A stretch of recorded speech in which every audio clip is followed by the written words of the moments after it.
النهارده ان شاء الله احنا جبنا منتج من على النت، كلكم بتشوفوه على النت اللي هو لحام الاسلاك. احنا جبناه الصراحه عشان نستخدمه حلو قوي للشغل عندنا، هنشوفه على الطبيعه ولا لا. جاي من شركه اسمها كنز.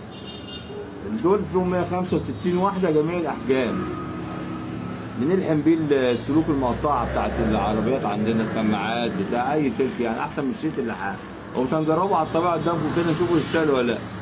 عملنا تجربه الاول بس جبنا الولاعه باظت. بصوا جينا نجرب الولاعه اتحرقت واحنا شغالين، وادي يا عم شغل الصيني اهو.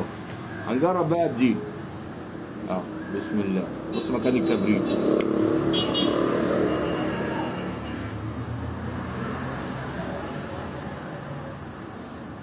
الوصول هو ايه؟ يتكمش، يعني ايه؟ يفضل يتقل يتقل. دي كانت كبيره دي. طيب بسم الله. ايوه اهو. هنريح الولاعه عشان تبوظ التانية.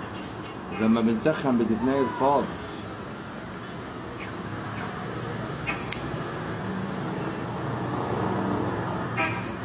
بس ايه ما تركزش عليه قوي.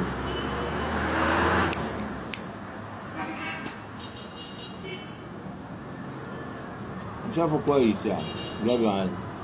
شوف هنا كده على الطبيعه. بص ولاعه بتبوظ ولا ايه؟ ولاعه تعبانه قوي. بص كده السلك ده، نجربه على السلك ده كده حته صغيره، لكن العيب اللي احنا حاطينها واحده كبيره على حته صغيره اهو. شايفها كده؟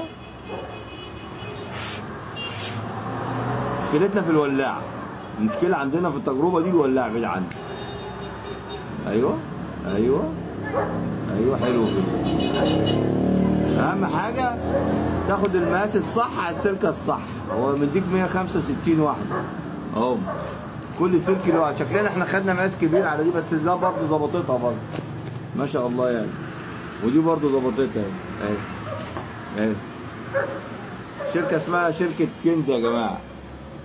انا شايف المنتج ده كويس يعني بصراحه يعني. ابص لحم الشاحن مش وحش. ايه رايك؟ لا حلو حلو ومش غالي. ايوه ضيق فيه، كل ما تحب تضيقه اكتر تسخنه اكتر، يعني كل ما يحب يسخن معاك اكتر خليك ايه. بس اهم حاجه تجيب ولاعه عدله بدل الولاعه المعفنه دي. لا منتج كويس. اديله 10 على 10 صراحه. اديله لسه سخن. اديله 10 على 10. حلو في لحام الشواحن ولحام السلوك. تمام. السلام عليكم يا جماعه، كنت افدناكم يعني. كوكا ابو عيد.